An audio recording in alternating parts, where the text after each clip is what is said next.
খবর কত ভয়ানক রে বাবা। আমি আমির হোসেন রায়পুরের জিন্দেগি থেকে একটা বাস্তব কথা শুই না জান রে বাবা। আমি একদিন কবরের ভিতরে নামলাম রে আব্বা, শুধু দেখার জন্য কবরটা কেমন হবে, থাকতে কেমন হবে, ঘুমাইতে কেমন হবে। আমি যেই বিল্ডিং বানাইলাম এই বিল্ডিং আমার জন্য চিরস্থায়ী না, মাটিটা আমার জন্য স্থায়ী বাসিন্দা হয়ে যাবে, মাটির ঘর আমার আপন হবে। নতুন কবরটা খনন কইরা কোদালটা ভিতরে রাইখা পাপড়িগুলো উপরে উঠে গেছে। আমি লাফ দিয়ে নিচে নামলাম, নিচে নাই মাথাটা নিচু কইরা দিলাম রে, মাথাটা নিচু কইরা দেখি পুরাটা খবরে মনম দোকান লাগতেছে। এ যুবক ভাই, এক মুষ্টি মাটি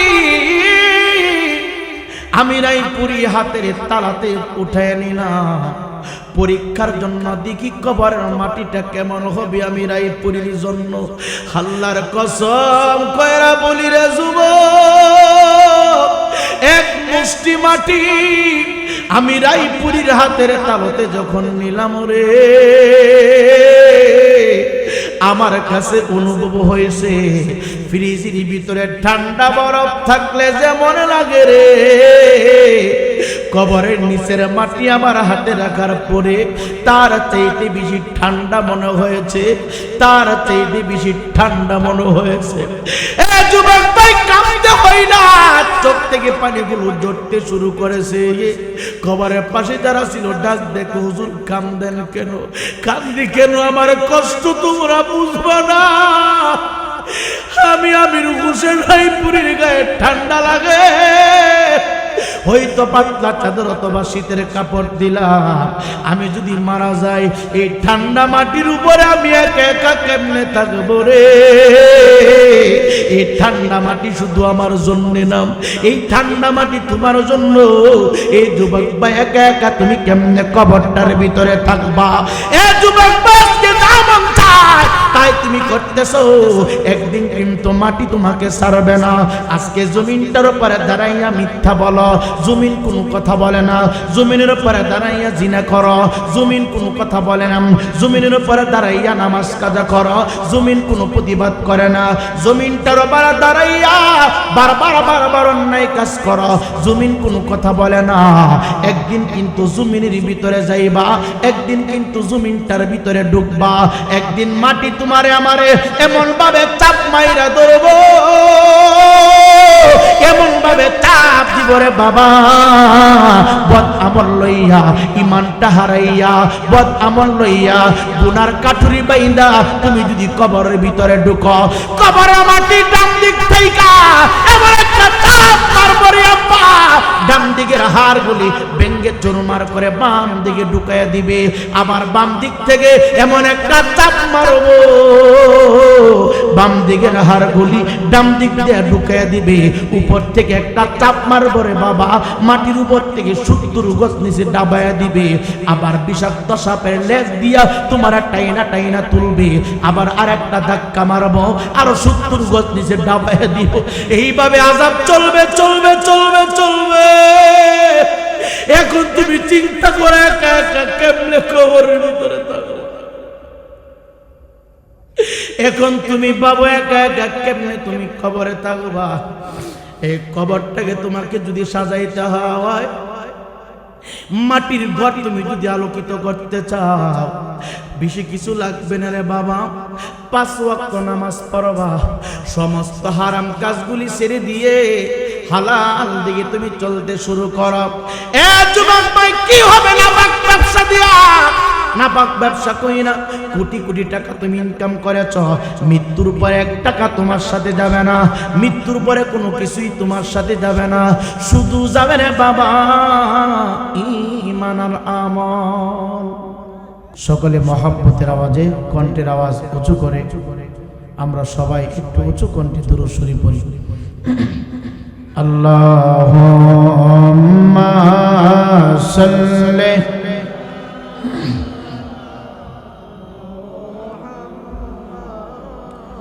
ওয়ালা আলি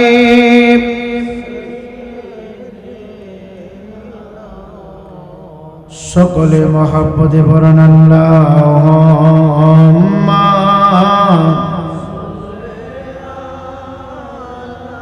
ভাই এই সাউন্ডটা একটু ইজি করে দেন, হার্ড করে লেছেন, একটু ইজি করে দেন, সবার কণ্ঠটা সমান না। সাইয়্যিদিনা আজরাইল আছে যুব দাঁড়ায়া, কোন দিন জানি কারে নিবে দরিয়া, বলো আল্লাহুম্মা।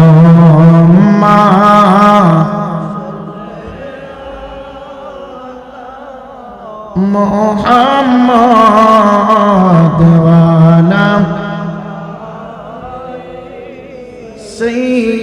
সাইয়্যিদিনা। সাথী নাই রে বাতি নাই রে, যে দেশে একা একা থাকবা তুমি, সেই দেশে বলো আল্লাহুম্মা।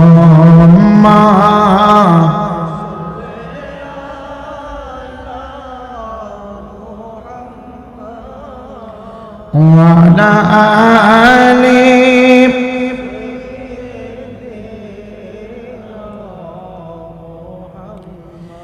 ইমানদার মুসলমান যুবক, দাও তোমার পা দুইটা গায়ে দাও রে যুবক। আমি আমির হোসেন রায়পুরী সময় যদি পাইতাম, পত্র অঞ্চলের ভিতরে যত ফ্যামিলি আছে রে আব্বা, প্রত্যেকটা ফ্যামিলির দরজার সামনে দাঁড়াইয়া সকল মানুষের হাত পা ধরে বলতাম, বাবা আজকে অন্তত পক্ষে রাস্তাঘাটে দোকান পাটি চা হোস্টেলে দাঁড়াইয়া তুমি সময় নষ্ট করবা না। কেন রে বাবা কেন? মানব যদি অসুস্থ হয়ে যায়, তাকে সুস্থ করানোর জন্য তাকে হাসপাতালে বেডে ভর্তি করানো হয়। এ যুবক ভাই, ডাক্তার যখন চিকিৎসা শুরু করে দেয়, ডাক্তাররা যখন ভালো চিকিৎসা করে আস্তে আস্তে অসুস্থ রোগীটা সুস্থ হয়ে যায়। তেমনি রে বাবা, আমি আমির হোসেন রায়পুরী সহ অত্র অঞ্চলের জমিনে যত বান্দা বান্দি বসবাস করে, কেউ বলতে পারবে না আমার আপনার আমল নামার ভিতরে কোনো অপরাধ নাই। আমরা মানুষ হিসাবে সবাই গুনার সাথে যুক্ত, প্রত্যেকটা মানুষ গুনার সাথে যুক্ত রে বাবা। কেউ বলতে পারবে না কোনো অন্যায় করে নাই, কেউ বলতে পারবে না কোনো পাপ কাজের ভিতরে যুক্ত হয় নাই। হয়তো কিছু কম আর বেশি আমি আমির হোসেন রায়পুরী হয়তো অন্যায় বেশি করে ফেলেছি, আপনার আমল নামায় হয়তো অন্যায়গুলো কম। ইমানদার মুসলমান বাবারা,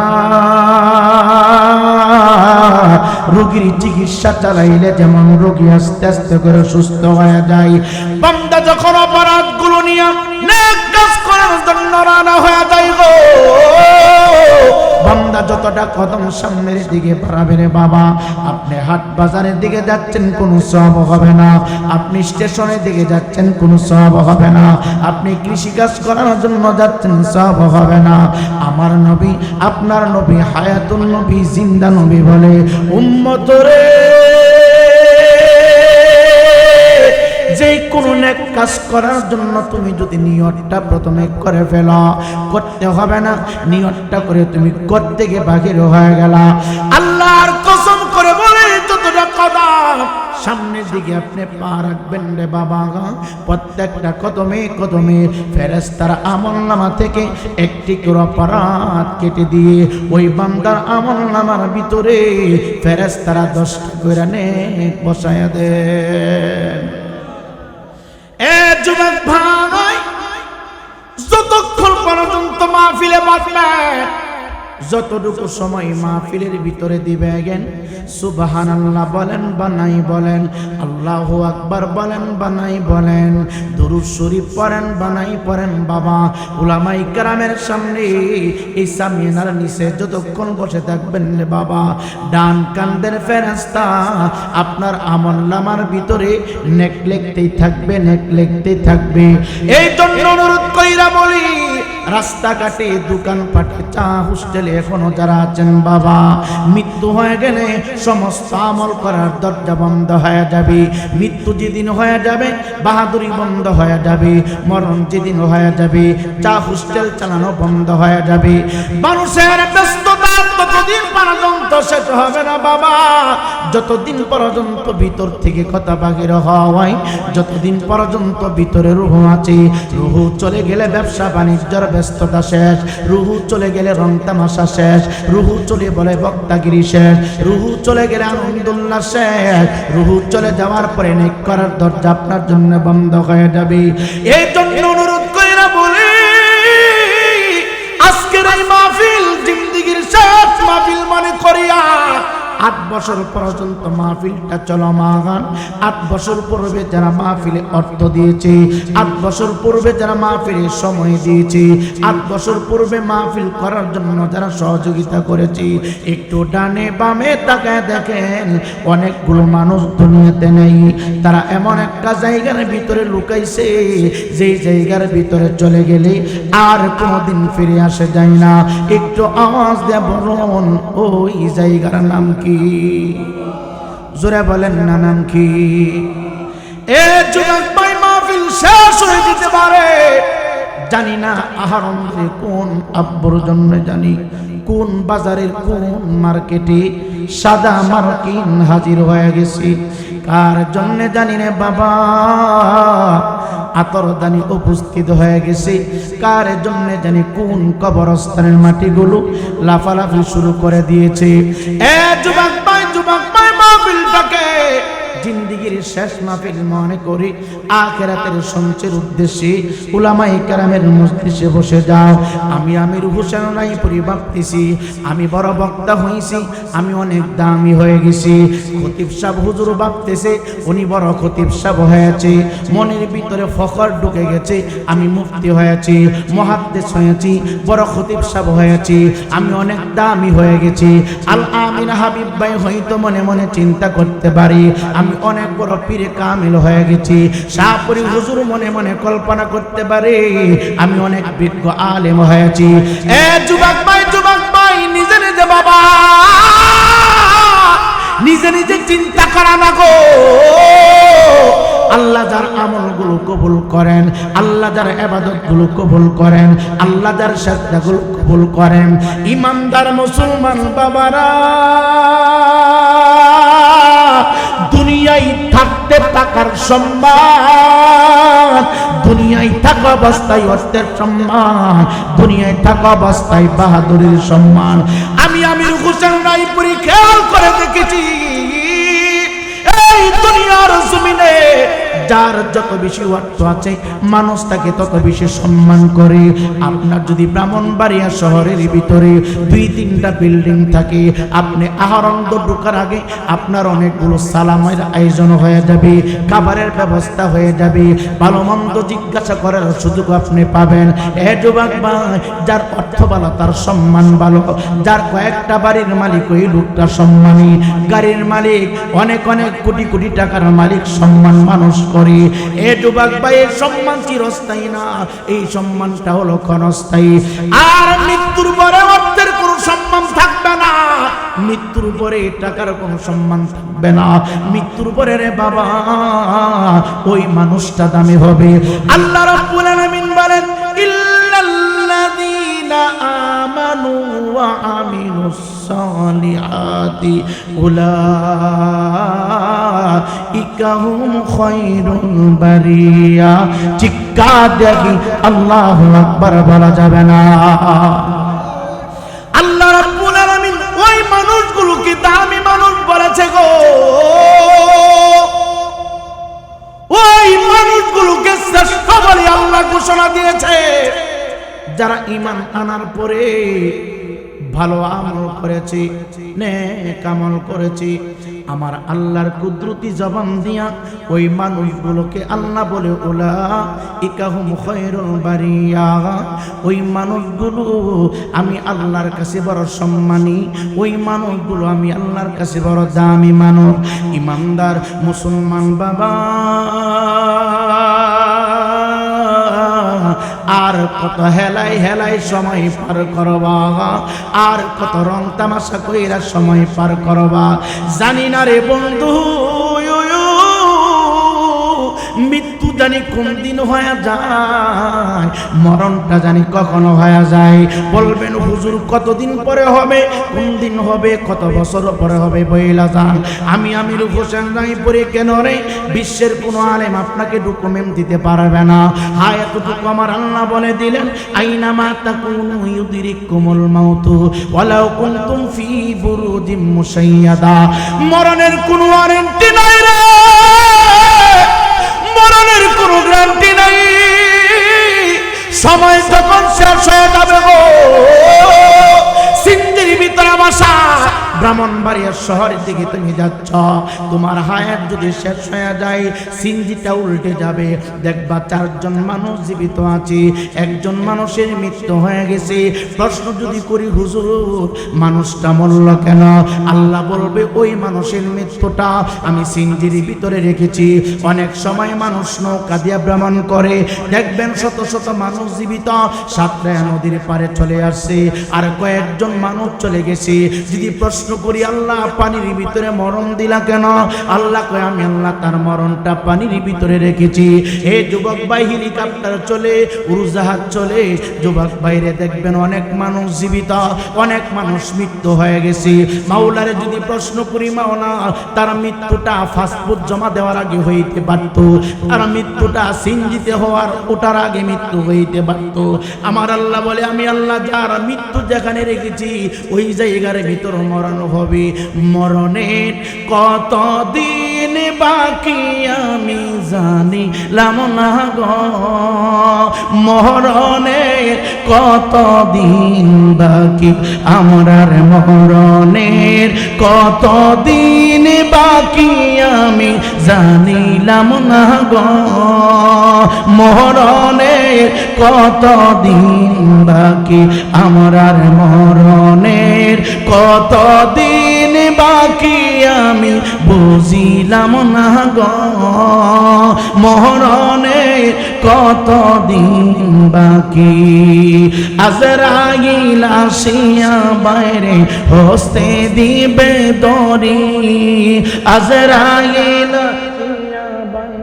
হস্তে দিবে দড়ি, তখন আমার মনা বাই করবে লুকালুকি আমি বুঝিলাম না গো, মরণের কত দিন বাকি আমার জীবনে আছে, কত বাকি আমি জানিলাম না গো, মরণের কত দিন বাকি।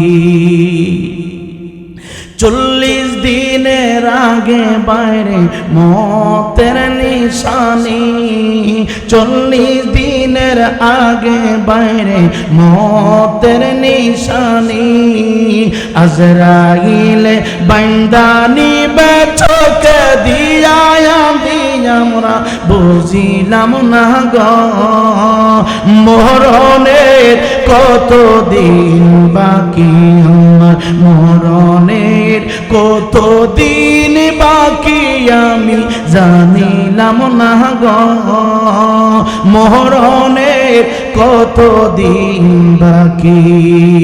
হায়াত হইল হাতে বাইরে, মত হইল পায়ে, হায়াত হইল হাতে বাইরে, মত হইল পায়ে, যেখানে যার মরণ লেখা সেখানে সে যাবে আমরা জানিলাম না গো, মরণে কত দিন বাকি আমার, মরণের কত দিন কতদিন বাকি আমি জানিলাম না গম, মরণের কতদিন বাকি। যুবক দে পা দুইটা দে,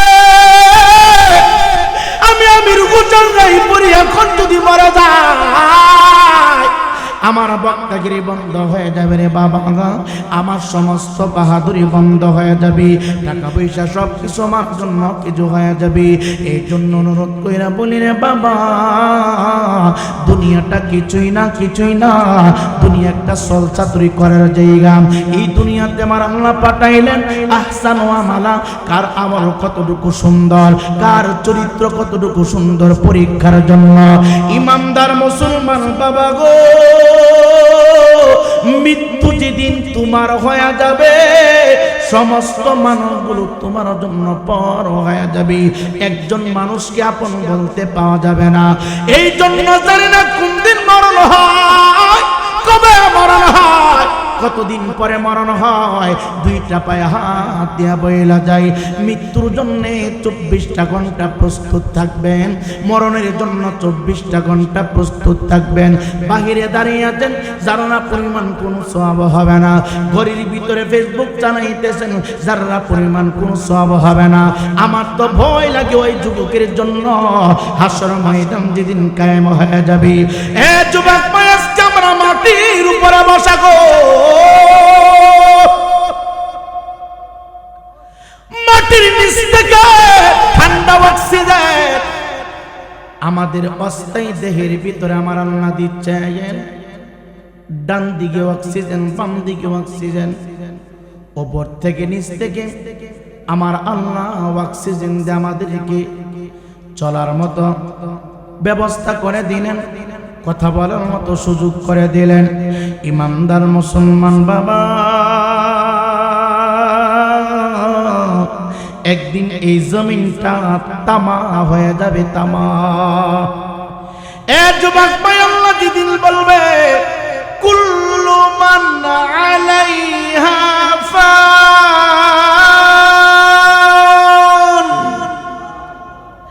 এ যুবক ভাই রে, সমস্ত জমিনটা একেবারে তামা হয়ে যাবে, তামা তামা।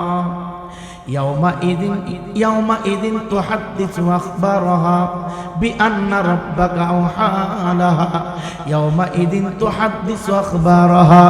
এ যুবক বাইরে, জমিনের ভিতরে যা কিছু আছে গো, সব কিছু যার যার অবস্থান থেকে বাহির হয়ে যাবে। আর অন্ধকার জমিনের ভিতরে এই মাহফিলের ডান দিকে বাম দিকে সামনে পিছনে যাকে যেইভাবে কবরস্থ করা হয়েছে, আমরা অনেকে মনে মনে ভাবতেছি কবরের ভিতরে মানুষগুলো পচে গেছে, কবরের ভিতরে মানুষগুলো গলে গেছে, হাড্ডি পাওয়া যায়, শুধু মাথার খুলি পাওয়া যায়। আবার আমার আল্লাহ উঠাবে কিভাবে? ইমানদার মুসলমান বাবা না,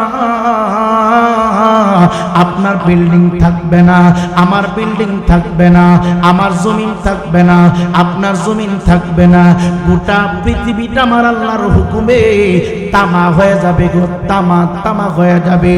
এই ইমানদার মুসলমান, তোমার কেমনে বুঝাইবো? এই জিন্দেগি শুরু হয়েছে, হঠাৎ একদিন শেষ হয়ে যাবে, সামনে আরেকটা জিন্দেগি আছে রে বাবা। ওই জিন্দেগির ভিতরে 50,000 বছর পর্যন্ত একটা ময়দানে আমাকে আপনাকে দাঁড়ায় থাকতে হবে। আজকে আমাদের নিচে মাটি, মাটির নিচ থেকে ঠান্ডা অক্সিজেন আমাদের জন্য ব্যবস্থা হচ্ছে রে বাবা। শীতের মৌসুমে ঠান্ডা নয়, শীতের মৌসুমে যেই পরিমাণ গরম দেওয়ার দরকার, ওই মাটির নিচ থেকে অক্সিজেন গরম আমাদের জন্য ব্যবস্থা হচ্ছে। এই যুবক ভাই, গরমের টাইমে রে বাবা যেই পরিমাণ ঠান্ডা দেওয়ার প্রয়োজন, জমিনের নিচ থেকে আমার আল্লাহ আমাদের জন্য ঠান্ডা অক্সিজেন দিচ্ছেন। এমন একটা সময় চলে আসবে গো, গোটা পৃথিবীটাকে আমার আল্লাহ তামা বানায়া দিবে। বলবেন হুজুর তামা কেন, তামা কেন?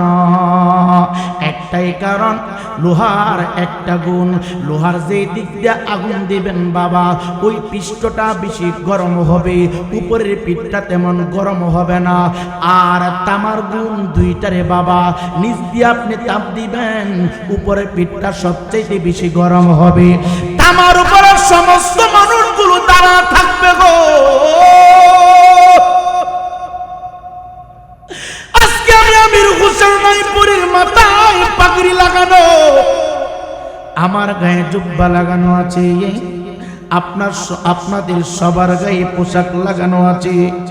ওই তামার জমিনের উপরে আমি আমির হোসেন রায়পুরে দাঁড়াবো। আমার গায়ে কোনো জুব্বা থাকবে না, আমার মাথায় কোনো পাগড়ি থাকবে না, আমি থাকবো উলঙ্গ। সমস্ত মানুষগুলো উলঙ্গ হয়ে দাঁড়াবে রে বাবা, সমস্ত মানুষগুলো উলঙ্গ হয়ে দাঁড়ায় থাকবে। আমার মা উলঙ্গ, আমার বিবি উলঙ্গ, আমার বাবা উলঙ্গ, আমি সন্তান হিসাবে রায়পুরি উলঙ্গ, শাহপুরি হুজুর উলঙ্গ। স্টেজের ভিতরে পীর বলেন, আলেম বলেন, বক্তা বলেন, শ্রোতা বলেন, সবাই উলঙ্গ হইয়া তামার জমিনের উপরে দাঁড়ায় থাকবে। এ যুবক ভাই, এ যুবক ভাই, একটু চিন্তা করলা না মৃত্যুর পরে অবস্থাটা আসর ময়দানে আমার তোমার কেমন অবস্থাটা হবে? এখন খাওয়া দাওয়া ফুর্তি করো, মনে যা চায় তাই তুমি করতেছ, কিন্তু ওই দিনের চিন্তাটা একটা দিন তুমি করলা না, ওই দিনের হিসাবটা একটা দিন তুমি মিলাইলা না। নবী আমার ডাক দেখো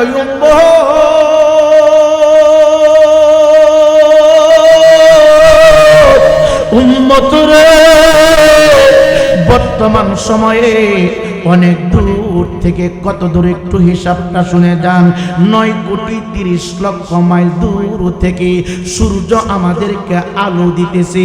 9,30,00,000 মাইল দূর থেকে সূর্য আমাদেরকে আলো দিতেছে রে বাবা। 9,30,00,000 মাইল দূরের সূর্য যখন চাপ মারে রে বাবা, চৈত্র মাসে গরমের জন্য ঘরের ভিতরে থাকা যায় না, জমিন গরম হয়ে যায়, আমার বিল্ডিং গরম হয়ে যায়, আপনার ঘর গরম হয়ে যায়। ডান দিকে গরম আবহাওয়া, বাম দিকে গরম আবহাওয়া, সামনে গরম আবহাওয়া, পিছনে গরম আবহাওয়া, চতুর্দিক থেকে শুধু গরম আর গরম, কোনো কিছুই ভালো লাগে না। এ যুবক ভাই, একটা দিন তুমি চিন্তা করলা না, এখন দি 9,30,00,000 মাইল দূর থেকে রে বাবা সূর্য আমাদেরকে আলো দিতেছে। এত পাওয়ার না, মাত্র একটা ছিদ্র দিয়ে আলো দিতেছে। ওই ছিদ্রটার মাঝখানে 70টা পর্দা লাগানো আছে। ওই পর্দার ফাঁক দিয়া দিয়া সামান্য আলো যখন আমাদেরকে তাপ মারে রে বাবা, চৈত্র মাসে দেখবেন জমিনটা শুকায়া যায়, মানুষগুলো একটা হাহাকারের ভিতরে পড়ে যায়, কোনো দিকে গেলে শান্তি পাওয়া যায় না। একটা দিন তুমি চিন্তা করলে না, 9,30,00,000 মাইল দূরের সূর্য আম্মা জানা এসে ডাক দেয়, কয় জগতের মানুষ, এত দূরের সূর্যটা একটা মেসের কাটি যতটুকু লম্বা, তার চাই তার কাছাকাছি সূর্যটা চলে আসবে রে আব্বা। একটা মেসার কাটি যতটুকু লম্বা, তার চাইতে এত দূরের সূর্যটা এত কাছাকাছি চলে আসবে। এখন চিন্তা করেন মানুষের অবস্থাটা কেমন হবে, মানুষ ওই সময় কি করবে রে বাবা? গায়ের ভিতরে পোশাক আছে না নাই, কারো কোনো চিন্তাই থাকবে না, টেনশন থাকবে না রে বাবা। ইমানদার মুসলমান বাবা গো,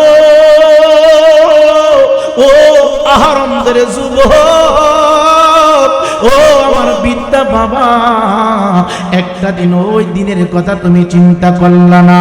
সূর্য যখন চাপ মারবে রে আব্বা, মুমের উপর আগুন দিলে মুম যেমন গইলা গইলা পড়ে রে,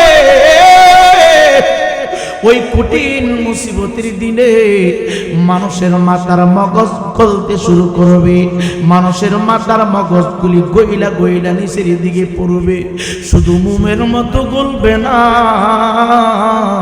দেখবেন অনেক পরিবারের ভিতরে সাদা পানির ভিতরে পাতিলটা চুলার উপরে রাখিয়া চাউল যখন ঢুকানো হয় 10 থেকে 15 মিনিট সময় যাওয়ার পরে পানিটা আটালো যুক্ত হয়ে যায়, টকবক করে চতুর্দিক দিয়া পানিগুলো ছিটকে ছিটকে পড়ে। আম্মা জান আয়েশা ডাক দেখো, জগতের মানুষ, সূর্য যখন চাপ মারবে রে বাবা, মানুষের মাথার মগজ বাতের মারের মতো টকবক টকবক করতে থাকবে। মানুষের মাথার মগজ বাতের মারের মতো গলতে থাকবে রে। এ যুবক ভাই, কেউ কারো দিকে তাকাবে না, কেউ কাউকে চিনবে না। মানুষগুলো পানির জন্য জিহ্বা বাহির করে দিবে গো, মানুষগুলো পানির জন্য জিহ্বা বাহির করে দিবে। সূর্যের তাপে চামড়া ফেটে যাবে গো, চামড়া ফাটিয়া ভিতর থেকে যত প্রয়োজন আছে বাহির হইতে শুরু হবে। যুবক ভাই, ময়দান এমন একটা অবস্থা হবে, এমন একটা অবস্থা শুরু হয়ে যাবে রে বাবা, শুধু বলবে বাঁচাও বাঁচাও, কেউ নাই কেউ নাই। এমন ভাবে চাপ মারবে রে আল্লাহ, এমন ভাবে সূর্য তাপ দিব, পুরাটা জিহ্বা ভিতর থেকে বাহির হইব। আমার আল্লাহ ডাক দিয়ে বলবে, ওমতাজুল ইয়াউমা আইয়ুহাল মুজরিমুন,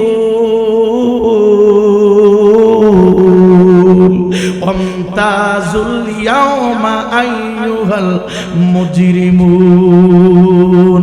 আল্লাহ বলবে, হে পাপিষ্ঠর দলেরা রে, নেককার বান্দা থেকে আলাদা হ। এই শুকরের দল, নেককার বান্দা থেকে আলাদা হ। এই বেনামাজির দল, নামাজি বান্দা থেকে আলাদা হয়ে দাও। এই পাপিষ্ঠর দলেরা, আমার নেককার বান্দা থেকে আলাদা হয়ে যা। বাইরে ভাই, দুনিয়াতে বিপদে পড়লে কেউ না কেউ দৌড়ে আসে, ওই ময়দানের ভিতরে কেউ কাউকে পরিচয় দিবে না, কেউ কাউকে চিনবে না, কেউ কাউকে চিনবে না। নবী আমার ডাক দিয়া কই,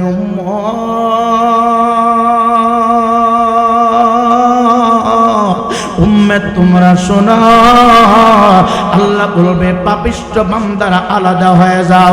আরেকটা ঘোষণা শুরু হয়ে যাবে, আমি আমির হোসেন রায়পুরি বলি না রে, আমার নবীর হাদিস থেকে বলছি। আমার নবী বলে, আউয়ালু মা ইউহাসাবু বিহিল আবদু ইয়াউমাল কিয়ামাতিস সালাহ।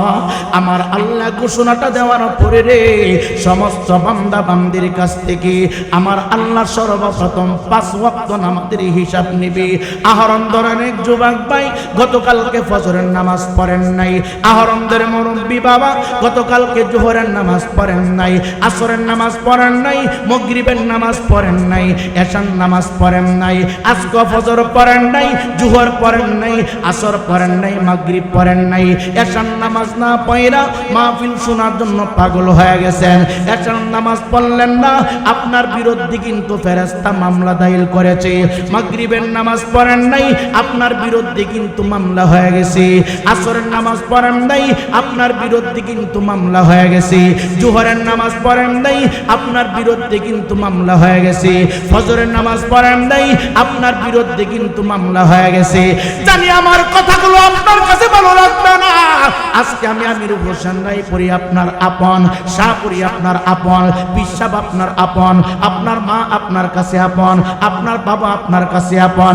কিন্তু হাসর ময়দানে শাহপুরি হুজুর আপনার চেহারা দেখে চেহারাটা ঘুরায় ফেলবে। আমার মা আমার দেখে আমি চেহারাটা ঘুরায় ফেলবো, আমার বাবার চেহারা দেখে আমি চেহারা ঘুরায় ফেলবো। ওই দিন মুসিবতের দিনে কেউ কাউকে চিনবে না গো, কেউ কাউকে পরিচয় দিবে না। নবী মুস্তাফা বলে, আউয়ালু মা ইউহাসাবু বিহিল আবদু ইয়াউমাল কিয়ামাতিস সালাহ। আমার আল্লাহ সর্বপ্রথম প্রত্যেকটা বান্দা বান্দির কাছ থেকে 5 ওয়াক্ত নামাজের হিসাব আমার আল্লাহ আগে নিবে। চিৎকার দিয়ে কি সুবহানাল্লাহ বলা যাবে না? আপনাদের অসুবিধা হয়েছে, কষ্ট হচ্ছে? কালকে আমাদের কঠিন মুসিবতের দিনে বান্দা যখন অসহায় হয়ে দাঁড়ায় থাকবে, সর্বপ্রথম 5 ওয়াক্ত নামাজের হিসাব আমার আল্লাহ আগে নিবেন। আল্লাহর কসম কইরা বলি, নামাজের হিসাব যার মিলে যাবে, সমস্ত হিসাব তার মিলে যাবে। নামাজের হিসাব যার ঠিক হয়ে যাবে, সমস্ত হিসাব তার ঠিক হয়ে যাবে। নামাজের হিসাবের ভিতরে যারা এদিক সেদিক থাকবে গো, সমস্ত হিসাব তার এদিক সেদিক হয়ে যাবে। এই জন্য অনুরোধ কইরা বলি রে যুবক, মৃত্যু তো একদিন হয়ে যাবে, বেনমাজি অবস্থায় যেন তোমার আমার মরণ না হয়, নবীর সুন্নাত জবাই করা অবস্থা যেন মরণ না হয়। মরণটারে বাবা 2 ধরনের হবে, একটা মরণ হয়ে যাবে জান্নাতি, আর একটা মরণ হবে জাহান্নামী। একটা মরণের পরে আমার আপনার কবরটাকে আমার আল্লাহ প্রশস্ত করে দিবে, আমার আপনার কবরটাকে আমার আল্লাহ ফুলের বাগান বানিয়ে দিবে, খুশবু দিয়া ভরপুর করে দিবে। আর একটা মৃত্যুর পরে রে বাবা, কবরটা ইটের বাটার মতো আগুনের চুলা হয়ে যাবে। একটা ঘর আগুনের চুলা, আর একটা ঘর খুশবু দিয়া ফুলের বাগান সাজানো। এখন চিন্তা করেন, আগুনের ভিতরে আপনি থাকতে পারবেন কিনা? না ফুলের বাগানে থাকবেন? আগুনের ভিতরে যারা যাবে রে বাবা, অনেকের দিলের ভিতরে বাদ্য বাজনা শুনতে মজা লাগে, অনেকের দিলের ভিতরে গান শুনতে মজা লাগে, অনেকের দিলের ভিতরে আযান শুনলে ভালো লাগে না, জিকির শুনলে ভালো লাগে না, কোরআনে কারীম তেলাওয়াত করলে শুনলে ভালো লাগে না, এ যুবক ভাই সাজদা করতে ভালো লাগে না। বুঝবেন রে বাবা, আত্মা নষ্ট হয়ে গেছে, দিল নষ্ট হয়ে গেছে।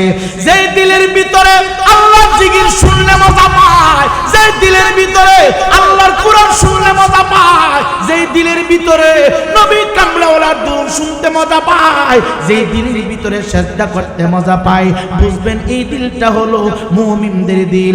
আর যেই দিলের ভিতরে নাচানাচি মজা লাগে, যেই দিলের ভিতরে ওয়াজ মাহফিল ভালো লাগে না, যেই দিলের ভিতরে জিকির ভালো লাগে না, যেই দিলের ভিতরে আযান ভালো লাগে না, এই দিলটা হলো বেঈমানদের দিল, এই দিলটা হলো জাহান্নামীদের অন্তর্ভুক্ত দিল।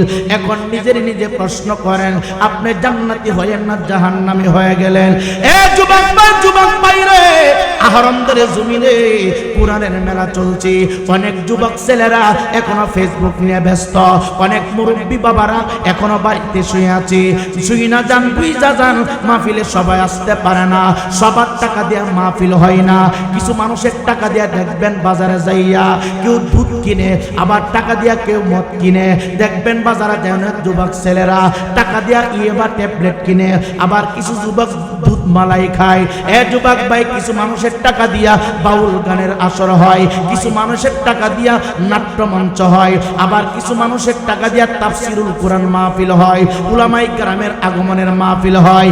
মানুষ কিন্তু যেই ব্যক্তির টাকা দিয়া বাদ্য বাজনার ব্যবস্থা হলো, যেই মানুষের টাকা দিয়া ডিজে গানের ব্যবস্থা হলো, যেই মানুষের অর্থ দিয়া সিনেমার হল হলো, যেই মানুষের অর্থ দিয়া অন্যায় করার একটা সুযোগ করে দিল, ওই মানুষগুলা যখন মরবে তার মৃত্যুটা হবে ইন্না আতাদানা লিজ্জালিমিনা নার। এই যেই মানুষের অর্থ দিয়া ওয়াজ মাহফিল হয়েছে, যেই মানুষের অর্থ দিয়া মসজিদ মাদ্রাসা হয়, যেই মানুষের অর্থ দিয়া কোরআন তেলাওয়াতের ব্যবস্থা হয়, যেই মানুষের অর্থ দিয়া কোরআন প্রশিক্ষণের ব্যবস্থা হয়, যেই মানুষের অর্থ দিয়া জিকিরের মজমা হয়, ওই মানুষের মৃত্যুটা হবে ইন্নাল্লাযীনা আমানু ওয়া আমিলুস সালিহাতি কানাত লাহুম জান্নাতুল ফিরদাউস। এ যুবক ভাই, দুনিয়া থেকে তোমাকে বাছাই করতে হবে, তুমি জাহান্নামে যাইবা নাকি জান্নাতে যাইবা। বাজারে গেলে পণ্য কিনো, সব কিছু যাচাই করে কিনো, কিন্তু দুনিয়াতে চলাফেরা করবা তুমি যদি বেঈমানের সাথে চলতে পারবা, তুমি যদি ইমানদারের সাথে চলতে পারবা। আমি আপনাদেরকে বইলা যাই, আল্লাহ বলছি ইয়া আইয়ুহাল্লাযীনা আমানুত্তাকুল্লাহা ওয়া কুনু মা'আস সাদিকিন। হে আমার ইমানদার বান্দারা, আমি আল্লাহকে তোমরা ভয় করো, সত্যবাদীদের সাথে চলো, ভালো মানুষের সাথে চলো, ইমানদারের সাথে চলো, সালিহিন মুত্তাকিন বান্দাদের সাথে চলো। এই জন্য অনুরোধ কইরা বলে রে যুবক, বাদ্যবাজনা আস্তে আস্তে ছেড়ে দাও, ফেসবুক ছেড়ে দাও, রং তামাশা ছেড়ে দাও। মৃত্যুর জন্য তুমি প্রস্তুত হয়ে যাও। মৃত্যুটা যেই কোনো মুহূর্তে হয়ে যেতে পারে। কবর খনন তোমার জন্য যেই কোনো মুহূর্তে হয়ে যেতে পারে। এখন মরণ হতে পারে, আগামীকালকে হতে পারে, 2 ঘন্টা পরে হতে পারে, 3 ঘন্টা পরে হতে পারে, আবার 1 বছর পরে হতে পারে। মৃত্যু হয়ে যাবে চিরসত্য। মরণ থেকে কেউ রক্ষা পাইবা না, মৃত্যু থেকে কেউ পালাইতে পারবা না, মরণ থেকে কেউ বাঁচতে পারবা না। ইমানদার মুসলমান বাবারা,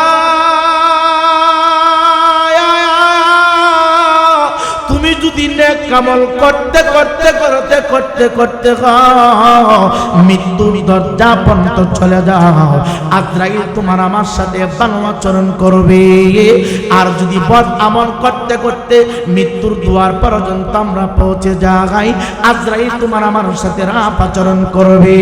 নবী আমার ডাক দিয়া বলে, আজরাইল আলাইহিস সালাতু ওয়াস সালামের সুরত আছে 4টা রে বাবা। একটা সুরত দিয়া সমস্ত নবী এবং রাসূলগণের রূহ মুবারক বাহির করেছেন।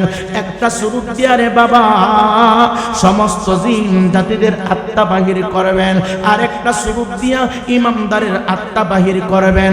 আর একটা সুরত দিয়া বেঈমান মুনাফিক বেনামাজের আত্মা বাহির করবে গো। অসুবিধা আছে? বুঝেননি কথা? আমি যে চিল্লাইতেছি বুঝেননি? এ যুবক, যারা মরতমত দিনের বিষয়টা মৃত্যু এবং কবরের আযাব সম্পর্কে দিয়েছেন, এর জন্য বারংবার কথাগুলো উপস্থাপনা করা। এ যুবক ভাই শুনে যাও, আজরাইল আলাইহিস সালাতু ওয়াস সালামের সুরত 4টা হবে। জোরে বলেন কয়টা? আরো জোরে বলেন কয়টা? একটা সুরত দিয়া সমস্ত নবী এবং রাসূলগণের রূহ মুবারক বাহির করে, আর একটা সুরত দিয়া জিন জাতিদের আত্মা বাহির করে, আর একটা সুরত দিয়া ইমানদারের রূহ বাহির করে, আর একটা সুরত দিয়া বেঈমান বেনামাজি মুনাফিকের আত্মা বাহির করে। এখন চিন্তা করেন আপনি কোন দলের অন্তর্ভুক্ত হয়েছেন? আপনি কি বেঈমান মুনাফিক নাকি ইমানদার? যদি ইমানদার হয়ে থাকেন, আজরাইল আপনার সাথে ভালো আচরণ করবে। আর যদি বেঈমান হয়ে থাকেন, একটু শুনে যান আজরাইল আপনার সাথে কি করবে রে বাবা। এ যুবক ভাই, বেনামাজির সময় যখন শেষ হয়ে যাবে রে, কেউ তো বলতে পারে না কোন দিন মরণ হবে। মৃত্যুর 40 দিন পূর্বে ভিতরে একটা জাগরণ শুরু হয়ে যায়, আমি আর দুনিয়াতে মনে হয় থাকবো না। দেখবেন রাস্তা দিয়ে চলে, যাকে পাই তার কাছে ক্ষমা চাই, যাকে পাই তার কাছে দোয়া চাই, যাকে পাই তার কাছে কান্না করে দোয়া চাই। আমি মনে হয় বাঁচবো না, আমার ভিতরে দিওয়া শান্তি লাগে, আমার ভিতরটা জানি কেমন কেমন করে। তোমার সাথে 70 বছর চলাফেরা করেছি, 20 বছর ব্যবসা বাণিজ্য করেছি, 10 বছর পড়াশোনা করেছি। চলাফেরা করতে যাইয়া যদি কোনো ত্রুটি করে ফেলি, আমারে ক্ষমা কইরা দিবা। দেখবেন এমন ভাবে অনেক মানুষ রাস্তা দিয়া চলে আর এই কথাগুলি বলতে থাকে। বলতে বলতে বলতে বলতে শোনা যায় হঠাৎ কইরা মসজিদের মাইকে এলান শুরু হয়ে গেল, রায়পুরি হুজুর নাই। তখন রাস্তার পাশে দাঁড়াইয়া যেই লোকটার কাছে ক্ষমা চাইছিল, এই লোকটা বলে 3 দিন আগে আমার কাছে বলছে, এই লোকটার জানি কেমন কেমন লাগে। রাস্তার পাশে দাঁড়াইয়া যেই লোকটার কাছে 10 দিন আগে ক্ষমা চাইছিল, এই লোকটা জানাতে নাইসা বলে, হাই রাজ থেকে 10 দিন পূর্বে আহরন্দ বাসটিনের ভিতরে দাঁড়াইয়া আমার কাছে দোয়া চাইছিল। এ যুবক ভাই, 40 দিন পূর্বে বান্দার ভিতরে একটা জাগরণ শুরু হয়ে যায়। বান্দা যে পৃথিবী থেকে বিদায় হয়ে যাবে, ইমানদার মুসলমান বাবারা,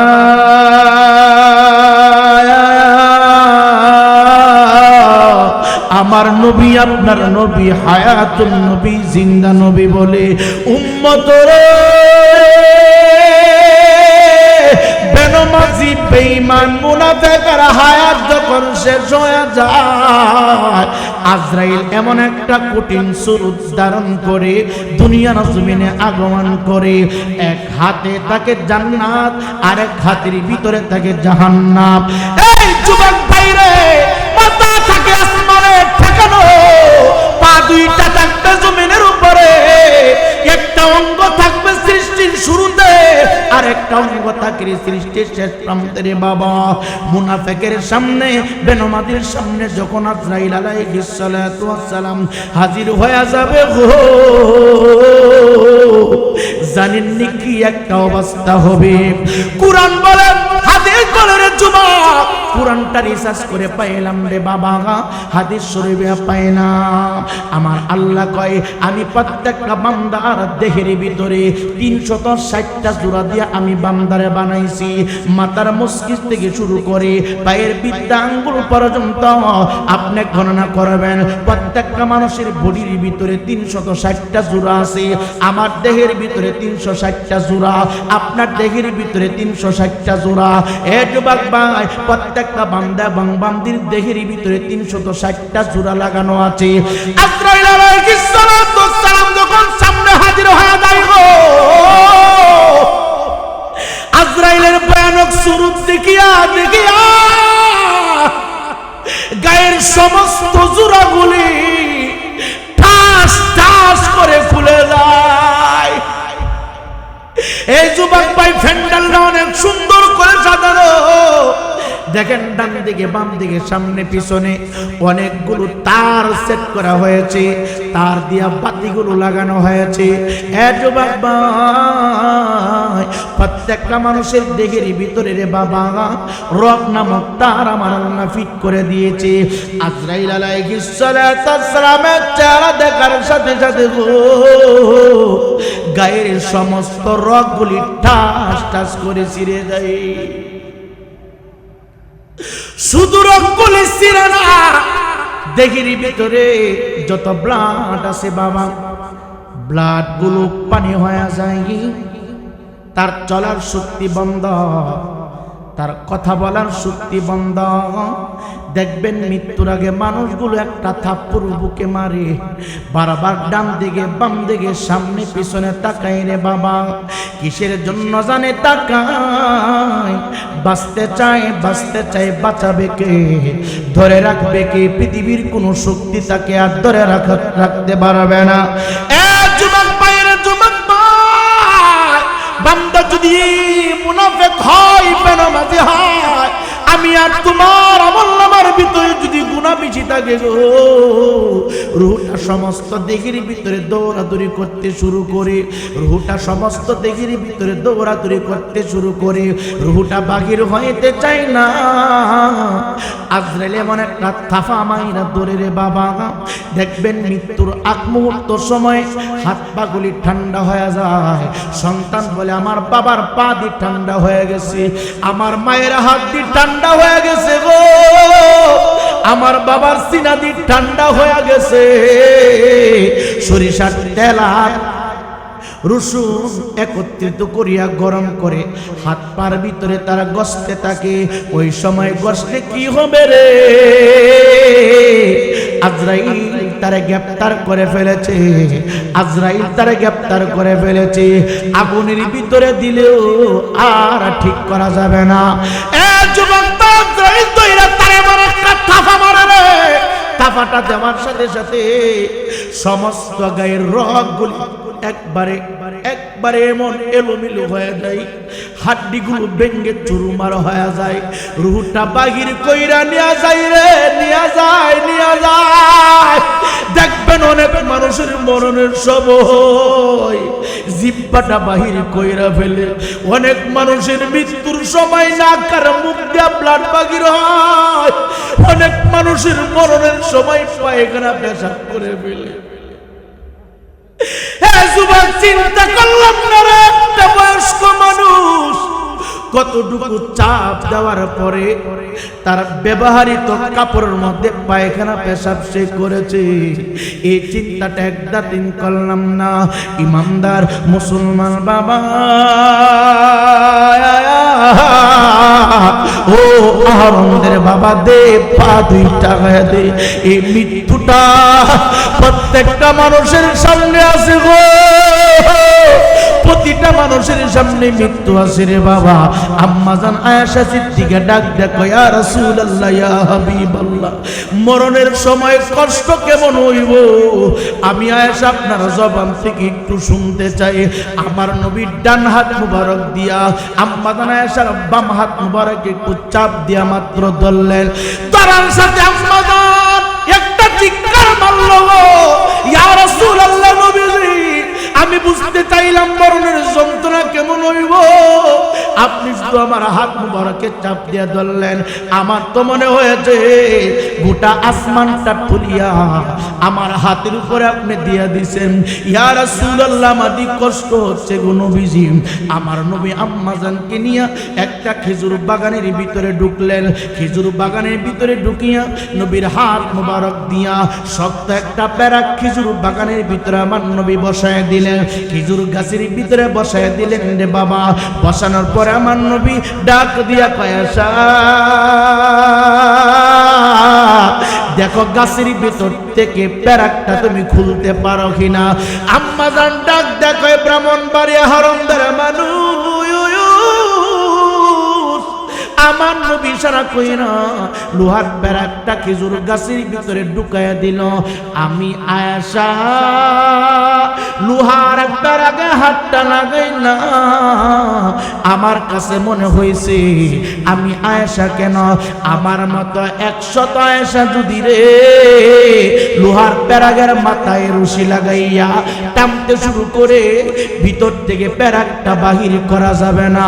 নবী আমার ডাক ডাকা কেমন বুঝলা, কি বুঝলা জানতে চায়। আম্মা জান ডাক ডাকা, ইয়া রাসূলুল্লাহ, ইয়া হাবিবাল্লাহ, এমন ভাবে ভিতরে ঢুকছে গো আমি কেন 100 আয়েশা টান দিলে খুলতে পারবে না। নবী আমার ডাক দিয়া কয়, আয়েশা রে গাছের ভিতর থেকে লোহার প্যারা খুলতে যেমন কষ্ট লাগবে তার চাইতে বেশি কষ্ট পাবে গো আজরাইল যখন আমার উম্মতের দেহ থেকে রূহটা বাহির করবে। যুবক ভাই, রূহটা বাহির হওয়ার পর আমি আমির হোসেন রায়পুরি লাশ, আমি আমির হোসেন রায়পুরি লাশ হয়ে যাইব। আর একটা দিনের জন্য বক্তাগিরি করার জন্য কেউ দাওয়াত দিবে না। এখন যদি শাহপুরি হুজুরের মরণ হয়ে যায় আমার ওয়াজ বন্ধ হয়ে যাবে, মাইকে এলান দেওয়ার জন্য আপনার পাগল পারা হয়ে যাবেন। কোথায় তার প্রতি ভালোবাসা মহব্বত? এতদিন পর্যন্ত খতিবগিরি করলো, এতদিন পর্যন্ত আপনাদেরকে ভালোবাসা দিল, একটা মানুষ দিনাই বলার মতো গো শাহপুরি হুজুর ময়রা গেছে, অসুবিধা কি? 3 দিন পরে মৃত্যুর এলানটা দাও। আলামিন পীর সাহেব মারা গেছে, সমস্যা কি?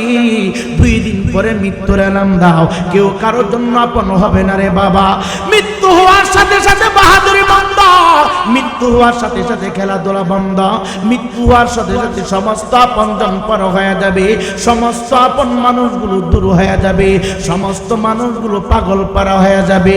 কিছু মানুষ যাবে মসজিদে মসজিদে আলাম দেওয়ার জন্য, আবার কিছু মানুষ যাবে রে জানাজার টাইম নির্ধারিত করার জন্য, আবার কিছু মানুষ চিন্তা করবে কোন টাইমে জানাজা দেওয়া যায়। কিছু মানুষ যাবে গো ছোট্ট একটা ঘর বানানোর জন্য।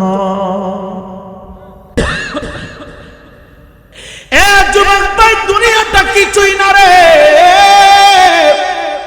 দুনিয়াটা কিছুই না, কিছু না, কিছু না। যার জন্য তুমি এত কিছু করলা ওই মানুষগুলো তোমার জন্য কবর খনন করবে, ওই মানুষগুলো তোমার মৃত্যুর এলানটা প্রত্যেকটা আত্মীয়র কাছে পৌঁছায় দিবে।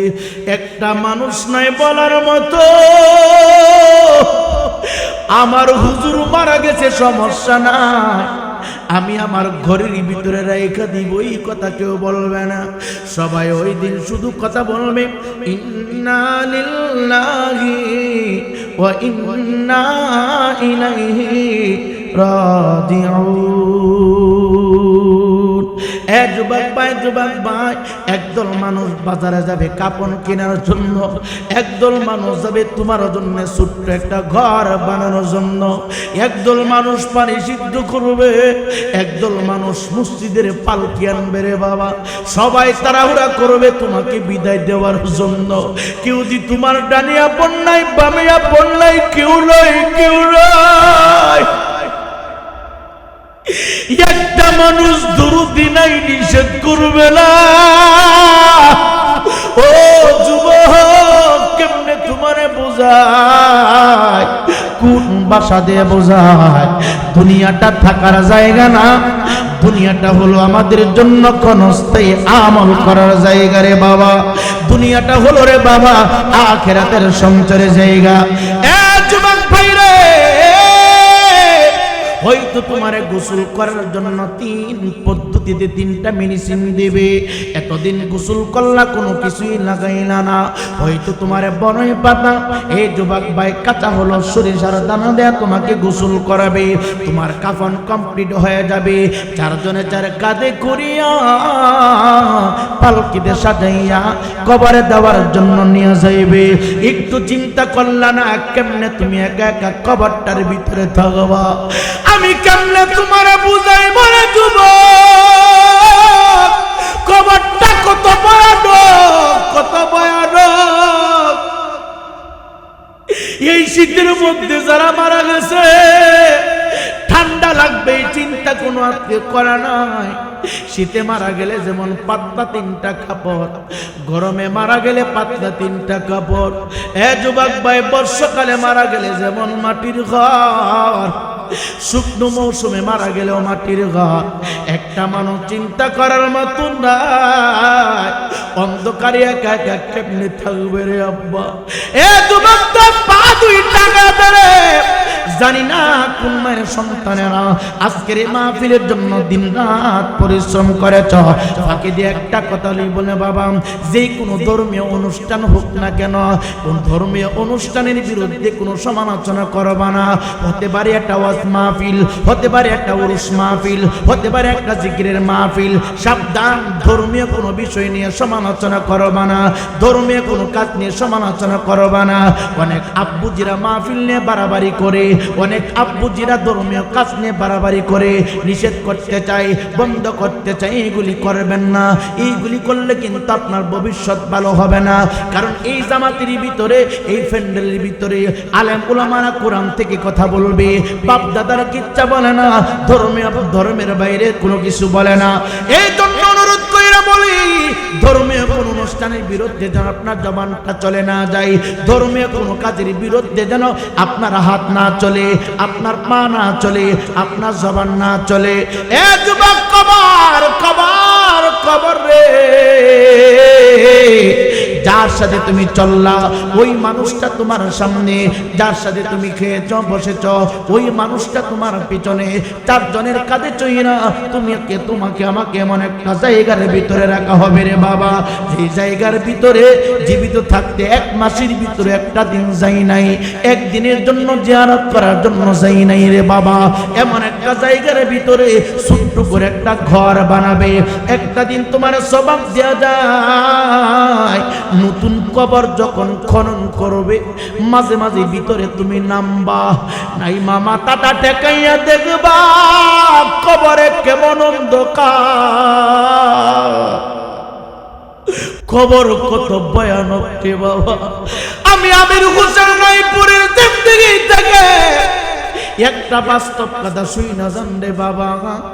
আমি একদিন কবরের ভিতরে নামলাম রে আব্বা, শুধু দেখার জন্য কবরটা কেমন হবে, থাকতে কেমন হবে, ঘুমাইতে কেমন হবে। আমি যেই বিল্ডিং বানাইলাম এই বিল্ডিং আমার জন্য চিরস্থায়ী না, মাটিটা আমার জন্য স্থায়ী বাসিন্দা হয়ে যাবে, মাটির ঘর আমার আপন হবে। নতুন কবরটা খনন কইরা কোদালটা ভিতরে রাইখা পাপড়িগুলো উপরে উঠে গেছে, আমি লাফ দিয়ে নিচে নামলাম, নিচে নাই মাথাটা নিচু কইরা দিলাম রে, মাথাটা নিচু কইরা দেখি পুরাটা খবরে মন অন্ধকার লাগতেছে। যুবক, মুষ্টি মাটি আমি রায়পুরি হাতের তালাতে উঠায় নিলাম পরীক্ষার জন্য, দেখি কবরের মাটিটা কেমন হবে আমি রায়পুরীর জন্য। আল্লাহর কসম কইরা বলি রে যুবক, এক মুষ্টি মাটি আমি রায়পুরীর হাতের তালতে যখন নিলাম রে, আমার কাছে অনুভব হয়েছে ফ্রিজের ভিতরে ঠান্ডা বরফ থাকলে যেমন লাগে রে, কবরের নিচের মাটি আমার হাতে রাখার পরে তার চাইতে বেশি ঠান্ডা মনে হয়েছে, তার চাইতে বেশি ঠান্ডা মনে হয়েছে। এ যুবক ভাই কাঁদতে হয় না, চোখ থেকে পানিগুলো ঝরতে শুরু করেছে। কবরের পাশে যারা ছিল ডাক দেখো, হুজুর কান্দেন কেন, কান্দি কেন, আমার কষ্ট তোমরা বুঝবা না। আমি আমির হোসেন রায়পুরীর গায়ে ঠান্ডা লাগে, হয়তো পাতলা চাদর অথবা শীতের কাপড় দিলাম। আমি যদি মারা যাই এই ঠান্ডা মাটির উপরে আমি একা একা কেমনে থাকবো রে? এই ঠান্ডা মাটি শুধু আমার জন্য নাম, এই ঠান্ডা মাটি তোমার জন্য। এই যুবক ভাই একা একা তুমি কেমনে কবরটার ভিতরে থাকবা? এ যুবক ভাই মন চায় তাই তুমি করতেছো, একদিন কিন্তু মাটি তোমাকে ছাড়বে না। আজকে জমিনটার উপরে দাঁড়াইয়া মিথ্যা বলো, জমিন কোনো কথা বলে না। জমিনের উপরে দাঁড়াইয়া জিনা করো, জমিন কোনো কথা বলে না। জমিনের উপরে দাঁড়াইয়া নামাজ কাজা করো, জমিন কোনো প্রতিবাদ করে না। জমিনটার উপরে দাঁড়াইয়া বারবার অন্যায় কাজ করো, জমিন কোনো কথা বলে না। একদিন কিন্তু জমিনের ভিতরে যাইবা, একদিন কিন্তু জমিনটার ভিতরে ঢুকবা, একদিন মাটি তোমারে আমারে এমন ভাবে চাপ মাইরা ধরবো, এমন ভাবে চাপ দিব রে বাবা, বদ আমল লইয়া ইমানটা হারাইয়া, বদ আমল লইয়া গুনার কাঠুরি বাইন্দা তুমি যদি কবরের ভিতরে ঢুকো, কবরের মাটি ডান দিক থেকে এমন একটা চাপ মারবো রে আব্বা, ডান দিকের হাড়গুলি ভেঙ্গে চুরমার করে বাম দিকে ঢুকাইয়া দিবে। আবার বাম দিক থেকে এমন একটা চাপ মারবো, বাম দিকের হাড়গুলি ডান দিক দিয়ে ঢুকাইয়া দিবে। উপর থেকে একটা চাপ মারবো রে বাবা, মাটির উপর থেকে 70 গজ নিচে ডাবাইয়া দিবে। আবার বিষাক্ত সাপের লেজ দিয়া তোমার টাইনা টাইনা তুলবে। আবার আর একটা ধাক্কা মারবো, আরো 70 গজ নিচে ডাবাইয়া দিব। এইভাবে আযাব চলবে চলবে চলবে চলবে। এখন তুমি চিন্তা করে একা একা কেমনে কবরের ভিতরে থাকো? এখন তুমি বাবু একা একা কেমনে তুমি কবরে থাকবা? এই কবরটাকে তোমাকে যদি সাজাইতে হয়, মাটির ঘর তুমি যদি আলোকিত করতে চাও, বেশি কিছু লাগবে না রে বাবা। 5 ওয়াক্ত নামাজ পড়বা, সমস্ত হারাম কাজগুলি ছেড়ে দিয়ে হালাল দিকে তুমি চলতে শুরু করো। এ যুবক ভাই, কি হবে না পাক ব্যবসা দিয়া? না পাক ব্যবসা কই না, কোটি কোটি টাকা তুমি ইনকাম করেছ, মৃত্যুর পরে 1 টাকা তোমার সাথে যাবে না, মৃত্যুর পরে কোনো কিছুই তোমার সাথে যাবে না। শুধু যাবে রে বাবা ঈমান আর আমল। কথা বলেন ঠিক কিনা? কি যাবে? ঈমান আর আমল। আমলের মধ্যে আমি সবসময় এই কথাগুলো বলি, প্রত্যেকটা মাহফিলে বলি, কারণ এখন ওয়াজ মাহফিল বেশি হয়, মানুষ চেঞ্জ হয় কম। আমলের মধ্যে সবচাইতে উত্তম আমল হচ্ছে মালিকের কুদরতি কদমে সেজদা করা। চিল্লা এখন সুবহানাল্লাহ। বেশি আর কথা বাড়াবো না, আমি আপনাদের পায়ে ধরে বলছি, আমি বিনয় সহিত বলছি, অনুরোধ করে বলছি, অনেকে না জেনে না বুঝে মানুষের গীবত করেন, মানুষের বিরুদ্ধে সমালোচনা করেন, নিজেকে নিজে অনেক বড় মনে করেন। আরে ভাই, নিজে যাকে বড় বলে সেই বড় নয়, লোকে যাকে বড় বলে সেই বড় হয়। কথা বলেন ঠিক কিনা? নিজেকে নিজে অনেক বড় মনে করে ফেলে, এইগুলি করবেন না বাবা। সব সময় চিন্তা করবেন আমি সবচাইতে নিকৃষ্ট, আমি সবচাইতে খারাপ, আমি সবচাইতে অযোগ্য। আপনি যদি নিজেকে অযোগ্য মনে করেন, যোগ্য বানাবে আমার আল্লাহ। আপনি যদি নিজেকে অসম্মানী মনে করেন, আপনার সম্মান বাড়াবে আমার আল্লাহ। দোকানে বসে, বাড়িতে বসে, রাস্তায় বসে এক মুসলমান আরেক মুসলমানের গীবত বলা যাবে না। কেন? আল গীবাতু আশাদ্দু মিনাল জিনা। জিনা, গীবত জিনার চাইতে আরো খারাপ, গীবত করা জিনার চাইতে আরো খারাপ। একটা ভাই আরেকটা ভাইয়ের বিরুদ্ধে যখন গীবত বলবেন, খারাপ কথা বলবেন, তখন আমার বিরুদ্ধে ধরেন, আমার বিরুদ্ধে আপনি লেগে গেলেন, আমার মন্দ কথাগুলি নিয়ে আপনি সমালোচনা করতেছেন, এতে আমার কোনো অসুবিধা নাই, আমার কোনো সম্মান হানি হবে না, আমার ইজ্জত আল্লাহ পাক আমাকে বাড়ায় দিবে। আমার অ্যাকাউন্টে যত বদ আমল আছে, আমার বিরুদ্ধে গীবত বলার কারণে আমার বদ আমলগুলো আপনার আমলনামায় ঢুকবে, আর আপনার আমলনামা থেকে নেক আমলগুলো আমার আমলনামার ভিতরে ঢুকবে। এই জন্য অত্র অঞ্চলের ভিতরে বিদ্যা বাবা, যুবক ভাই, মা বোন যারা আছেন, প্রত্যেকের হাত ধরে বলছি, প্রত্যেকের পা ধরে বলছি, এই জবানকে হেফাজত করুন, এই জবানকে হেফাজত করুন। সাবধান, এই জবানের দ্বারা আমার কোনো ভাই, আমার কোনো বোন, আমার কোনো আত্মীয়, আমার কোনো স্বজন, কোনো আলেম, কোনো ওলামা, কোনো ইমাম, কোনো মুয়াজ্জিম যেন কষ্ট না পায়, যেন বিরক্ত না হয়। আমার মাওলা আলী বলেছে, তুমি মানুষের সাথে এমন ভাবে কথা বলো, এমন ভাবে আচরণ করো, যতক্ষণ যার সাথে কথা বলতেছো ওই লোকটা যদি তোমার চোখ থেকে আড়াল হয়ে যায়, যেন দ্বিতীয়বার কথা বলার মতো তোমাকে খুঁজা ওই লোকটা তোমাকে বাহির করে, এমন ভাবে তুমি মানুষের সাথে চলাফেরা করো। চিল্লিয়া বলি সুবহানাল্লাহ। আজকে দেখেন সমাজের ভিতরে শুধু শুধু বদলাম আর বদলাম, কথা বলেন না কেন? যেরকম ঠিক কিনা? এক জায়গায় ওয়াজ মাহফিল হবে, যুবক ছেলেরা কষ্ট করে দিন রাত একটা মাহফিল সাজাতে, একটা মাহফিল গুছাইতে যে কত কষ্ট, একটা মাহফিল যারা করে তারা ব্যতীত আর কেউ বুঝবে না। আমরা নিজেরাও বুঝি যে আমাদের প্রতিষ্ঠানে বাৎসরিক একটা বিশাল সুন্নি সম্মেলন হয়, অনেক বড় বড় উলামায়ে কেরামকে দাওয়াত করা হয়। আমরা নিজেরাও বুঝি যে একটা মাহফিল শুরু থেকে শেষ পর্যন্ত নিয়ে আসতে যে কি পরিমাণ কষ্ট। দেখেন মাহফিলের চাঁদার জন্য গেলে অনেক মানুষ অনেক কিছু বলে, কথা বলেন না কেন? 500 টাকা চাঁদা দিবে, কিন্তু অনেক কথা বলে, তারপরে চাঁদা দেয়। এরকম আছে না নাই? আমি অনুরোধ করতেছি, আপনাদের পা ধরতেছি, এই মাহফিল এনায়েতুল্লাহ না, এই মাহফিল শাহপুরি হুজুরের না, এই মাহফিল এলাকার ইমাম সাহেবের না, এই মাহফিল আহরমদের মাহফিল, এই মাহফিল সকলের মাহফিল। আপনাদের হাত ধরে বলছি, পা ধরে বলছি, এই মাহফিল ধরে রাখবেন। এই মাহফিল ধরে রাখলে লাভ কি বাজান? এক জায়গায় যদি আগুন লাগে, আগুন লাগার পরে আগুনের উপরে যদি আপনি পানি ঢেলে দেন, আগুন নিভে যায়, আগুন নিভে যায়।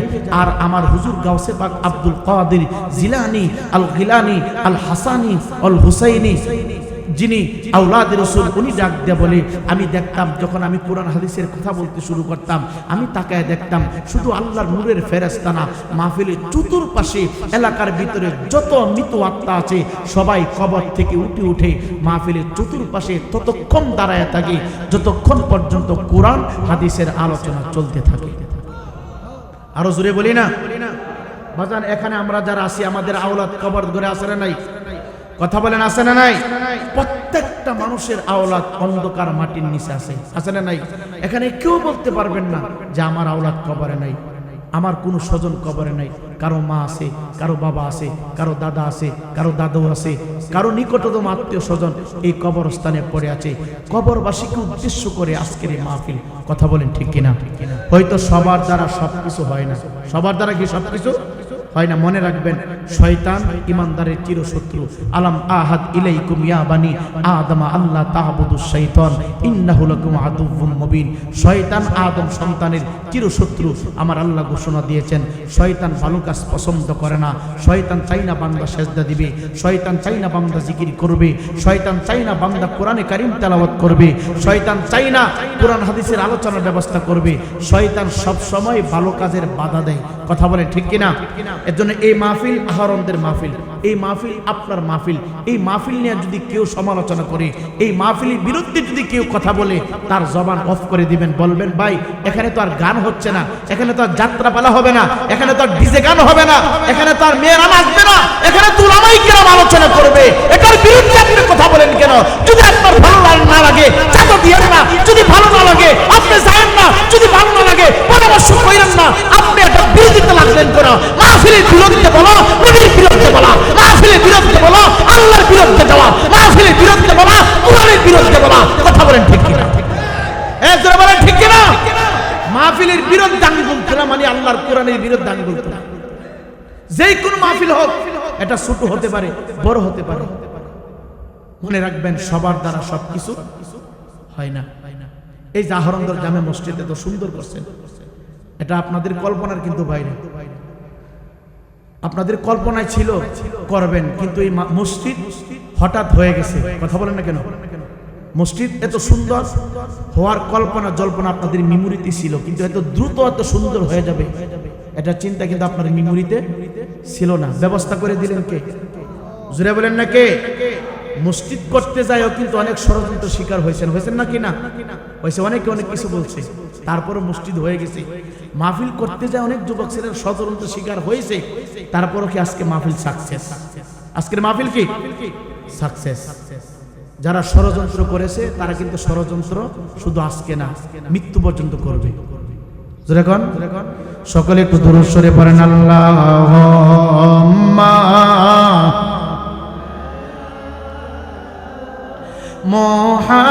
মুহাম্মাদ ওয়া আলা সাইয়্যিদিনা মুহাম্মদ বলওয়ালা সাইয়্যিদিনা নবীরে আশকে হরে পাগল দিওয়ানা নবী ছাড়া আপন কাউকে পাইবানা বলো আল্লাহুম্মা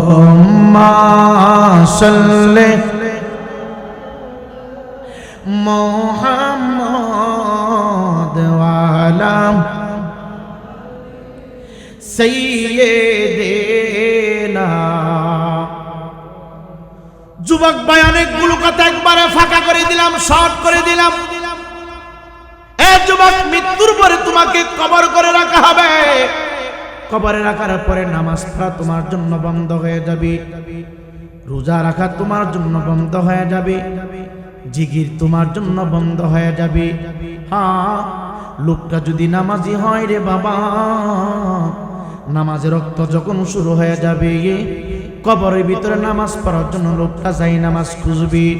ইমানদার মুসলমান বাবা, একেবারে শেষ পর্যায়ে নিয়ে আসলাম। আমি আর তুমি অন্ধকার কবরের ভিতরে থাকবো। দুনিয়াতে কে বা কারা কি করতেছি সব কিছু আমি আর তুমি দেখতে পারবো বাবা। এ যুবক ভাই, আমার কবরে আযাব হবে, তোমার কবরে আযাব হবে। নবী আমার ডাক দিয়া কয়, উম্মত, আমি আর তুমি মনে করি কবরবাসীরা পচে গেছে, গলে গেছি। আমরা কবরের পাশ দিয়ে গেলে রে, আমরা মনে হয় আমরা যে চলাফেরা করি এই আওয়াজ মনে হয় কবরবাসীরা শুনতে পাই না। মিশকাতের হাদিস আমার নবী বলে গো, জীবিত মানুষ যখন কবরের পাশ দিয়ে যায়, কবরস্থানের পাশ দিয়ে যায়, কবরবাসীরা কবর থেকে ডাইকা ডাইকা আমাদের কি উদ্দেশ্য করে বলে, রে বাবা, আমার পায়ে জুতা লাগানো আছে, আপনার পায়ে জুতা লাগানো আছে, আমি টার্গেট নিয়ে এসেছিলাম আজকে এই আলোচনাটাই করব, কিন্তু এনে তুমি আমার দাওয়াত দিল, আলোচনাটার প্ল্যান করে দিছি। হে যুবক ভাই, 10টা মিনিট বইলা যায়, মানুষ মৃত্যুর পরে তার জন্য সব কিছু বন্ধ হয়ে যায়। আপনার বাবা মারা গেছে 20 বছর আগে, দেখেন আজকে আপনার বাবার কথা আপনার মনে নাই। আপনার দাদা মারা গেছে 30 বছর আগে, দাদার কথা আপনার মনে নাই। মৃত্যুবাসী কি করবেন দূরের কথা, কোন দিন মরছে এটা পর্যন্ত আপনার খেয়াল নাই। সেম প্রত্যেকটা মানুষের জিন্দেগির ভিতরে আমার হবে গো, প্রত্যেকটা মানুষের বেলায় এমন হবে। মৃত্যুর পরে 3 দিন, 9 দিন, 40 দিন, 1 মাস, 2 মাস, 3 মাস, 1 বছর, 2 বছর, 5 বছর হয়তো আমাকে আর তোমাকে মনে রাখবে, এর বাইরে আর মনে থাকবে না। সবাই যার কাজ নিয়ে ব্যস্ত হয়ে যাবে। পানির উপরে, আগুনের উপরে পানি ঢাললে যেমন আগুনটা নিভে যায়, আমার নবী আমাকে আপনাকে একটা শিক্ষা দিয়ে গেছেন। ডাক দিয়া বলো, উম্মত, কোনো কবরস্থানের পা দিয়া যখন তুমি চলবা, আমি আর তুমি মনে করি কবরবাসীরা আমার পায়ের আওয়াজ শুনে না, কবরবাসীরা আমার কান্নার আওয়াজ শুনে না, কবরবাসীরা আমাদের ফাসাদের কথা শুনে না, কবরবাসীরা আমাদের ঝগড়ার কথা মনে হয় শুনে না। কিন্তু নবী হায়াতুন নবী কামলান নবী বলে, ও উম্মত, তোমার পায়ের মধ্যে যে জুতা লাগানো আছে, জুতার তলা, জুতার পিঠ আর মাটির বুক একত্রিত হইয়া যে শব্দটুকু হয় রে, এই আওয়াজটুকু পর্যন্ত কবর থেকে কবরবাসীরা শুনতে পায়। আওয়াজটা পাইয়া কবর থেকে রে বাবা আমাদেরকে ডাকতে শুরু করে, এ পথিক একটু দাঁড়াও, একটু দাঁড়াও, এত তাড়াতাড়ি হাইটো না, এত তাড়াতাড়ি যাইও না, একটু দাঁড়ায় যাও, আমি বড় অসহায়, আমি বড় বিপদে। কবরবাসীরা আমাদেরকে দেখা ডাকাডাকি করে গো, আমরা তো শুনি না বাবা। এর জন্য আমি আপনাকে বলবো, কবরস্থানের পাশে পয়সা বাদ্য বাজনা বাজাইবেন না, কবরস্থানের পাশে খেলাধুলা করবেন না, কবর পাশে রং তামাশা করবেন না।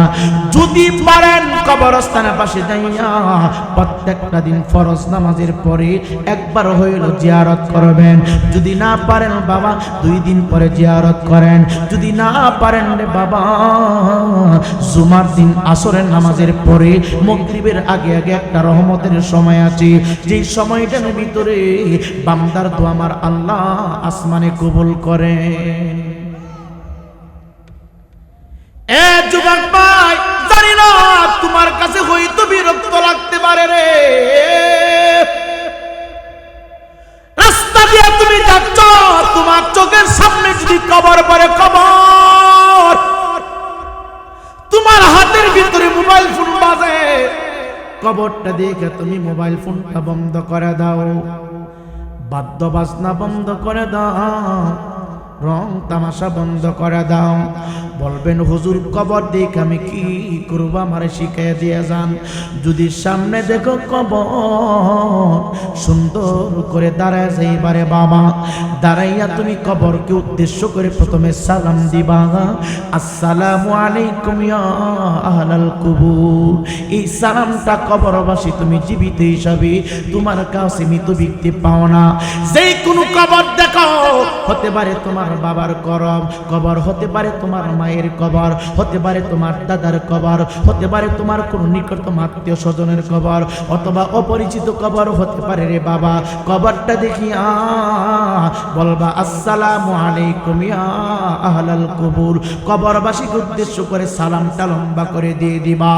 এ যুবক, যদি পারো কবরস্থানের পাশে দাঁড়াইয়া সূরাতুল ফাতিহা তেলাওয়াত করবা। যদি পারো রে বাবা সূরা ইখলাস 3 বার তেলাওয়াত করবা। যদি পারো রে বাবা কোরআনুল কারীম থেকে সূরা ইয়াসিনটা তেলাওয়াত করবা। যদি সম্ভব হয় সূরা মুলক তুমি তেলাওয়াত করবা। এ যুবক ভাই, যদি পারো রে সূরাতুল ওয়াকিয়াটা তেলাওয়াত করবা। বলবেন হুজুর তেলাওয়াত করলে কি হবে গো? কোনো কিছুই লাগবে না। এ যুবক, মাঝে মাঝে তুমি কবরের পাশে দাঁড়াইয়া সুন্দর করে ওযু করাবা। ওযু কইরা কবরটার পাশে দাঁড়ায়া যাবা, দেখবা দিলটা তোমার নরম হয়ে গেছে, মেজাজ গরম, মেজাজটা ঠান্ডা হয়ে গেছে। তোমার চরিত্র খারাপ রে বাবা, বারবার যখন কবর দেখবা তোমার চরিত্র আস্তে আস্তে করে পরিবর্তন হয়ে যাবে। এ যুবক ভাই, কথায় কথায় মেমোরিতে রাত চলে আসে, কবর দিকে তাকাইলে রাত তাড়াতাড়ি শেষ হয়ে যাবে।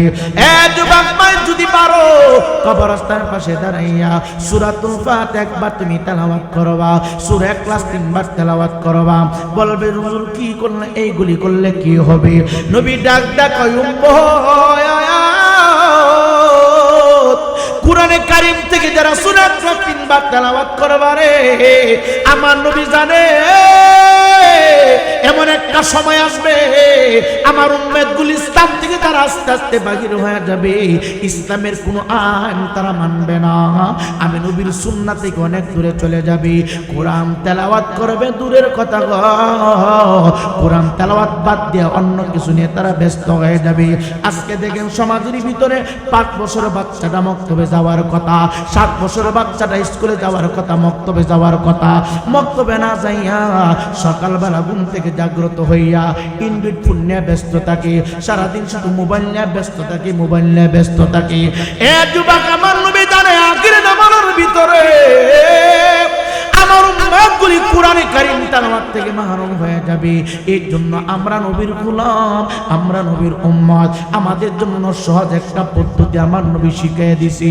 নবী আমার ডাক দেয়া কই উম্মত,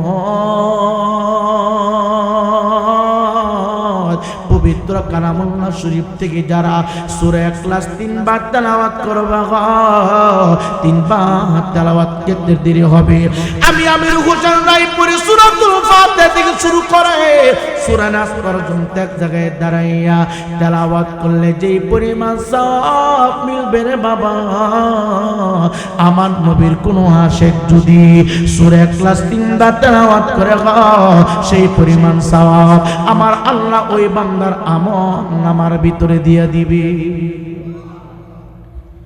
এই জন্য বলবেন হুজুর কোরআনে কারীম তেলাওয়াত করতে 24 ঘন্টার প্রয়োজন, আমি বলবো সব করে তুমি খতম করো, কবরস্থানের পাশে দাঁড়াইয়া সূরা ইখলাস 3 বার তেলাওয়াত করবা, কয়েকবার দুরূদ শরীফ পড়বা, যদি পারো তাকাসসুর সূরা পড়বা। এ যুবক, আর যদি তুমি পারো সূরা ইয়াসিন একটা বার তেলাওয়াত করে দিবা। বলবেন হুজুর একবার তেলাওয়াত করলে কি হবে? আমি হাদিস পড়েছি, আমার নবী মুস্তাফা বলেছে কোরআনুল কারীম থেকে যারা সূরা ইয়াসিন একবার তেলাওয়াত করবে 10টা খতম করলে যে পরিমাণ সওয়াব পাওয়া যায়, সূরাতুল ইয়াসিন একবার তেলাওয়াত করলে সেই পরিমাণ সওয়াব মিলে যায়। চিৎকার দেখি আল্লাহু আকবার বলা যাবে না। এই ছেলে, এই তুমি কথা বলে গেলে, তুমি কি ছোট মানুষ? এই তুমি কি বাচ্চা মানুষ? তুমি কথা বলো কেন? কথা বলো না, মানুষ কবে বা মরে গেলে কেন?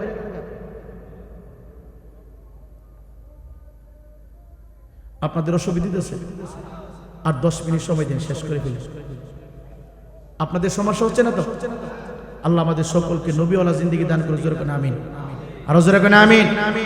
আল্লাহুম্মা সাল্লি মুহাম্মাদ ওয়া আলা সাইয়্যিদিনা। আই সবাবে যাইতে হবে মোরে কবরে, হিসাব নিকাশ দিতে হবে আসরে। এ যুবক ভাই, যদি পারো প্রতিদিন একবার তুমি কবরে দাও, যদি না পারো 2 দিন পরে যাও, যদি তাও সম্ভব না হয় প্রতিদিন প্রতি জুমার নামাজ আসরের পরে মাগরিবের আগে আগে যাও, যদি তাও সম্ভব না হয় প্রতি মাসে একবার হলেও কবরের পাশে যাও, যদিও তাও সম্ভব না হয় রে বাৎসরিক ভাবে এইভাবে সম্মিলিতভাবে কে কোন পার্টি করে আমি তোমরা জিজ্ঞাসা করব না, কে কোন পীরের কাছে মুরিদ আমি তাও জানবো না। আমি শুধু বলবো সবাই সম্মিলিতভাবে সমাজের মানুষ একত্রিত হইয়া সমস্ত কবরবাসীদের আত্মার মাগফিরাতের উদ্দেশ্যে এই মাহফিলটাকে আপনারা ধরে রাখবেন, এই মাহফিলটা সুন্দর করে সাজাবেন। যার যার অবস্থান থেকে যারা পারেন পরামর্শ দিবেন, যারা পারেন অর্থ দিবেন, যারা পারেন সময় দিবেন। বছরে একবার হইল রে আহরণদারি জমিনে সমস্ত কবরবাসীদের উদ্দেশ্যে একটা দোয়ার আয়োজন করবেন, একটা তাফসীরের ব্যবস্থা করবেন। এতে লাভ কি? নবীজি বলে কোথাও যদি আগুন লাগে পানি ঢাললে যেমন আগুন নিভে যায়, কবরবাসীদের উদ্দেশ্যে যদি ইসালে জব করা হয় কবরবাসীদের আযাব আমার আল্লাহ দ্রুত বন্ধ করে দেয়। আল্লাহ আমাদের সকলের আশা বসা কবুল করুক, জুড়ে বলি আমিন।